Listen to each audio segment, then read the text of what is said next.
Hi mga kalalabs! Ano po, I'm excited to announce na mapapalitan ko na itong old oven namin. Nakikita nyo naman, hindi ko na siya nilinis.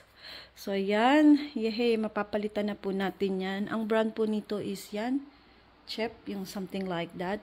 So ito po kasing oven namin na ito, dalawa yung para gumana siya yung function niya, kailangan kuryente at saka sa gas. Kaya na isip ko na palitan na siya ng sa kuryente lang po talaga. So ang bagong oven natin is in order ko po siya sa Harvey Norman. So ayos pa naman po ito siya. Yan, nilagyan ko na lang yan siya ng ganyan.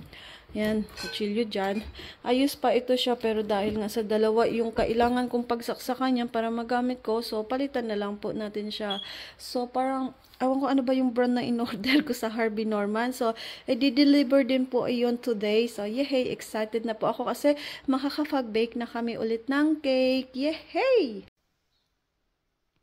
So, ito na po yung bago nating oven na plug and play po. So, ayan po, ayan, excited na kaming i-unbox ito para ma-try ng makapag-bake. So, ayan, ang brand po nito ay, ayan, Boss.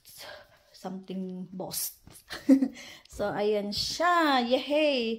So, excited na kaming mailagay yan dito po. Natin nilalagay ang bagong oven natin, which is dito din natin kinuha yung dati nating oven. So, excited na po tayo. Excited na kami. So, guys, ito po yung loob ng ating bagong oven. Ayan, nakita nyo naman po. Pagkaganda-ganda. So, yan. At ita-try na po naming mag-bake today. What are we going to bake? Cake. Cake, yes. Yan. Cake daw. Siyempre, ano pa binibake, diba cake? Ay, nako. So, ayan po. Yehey! Let's try na gamitin na ito.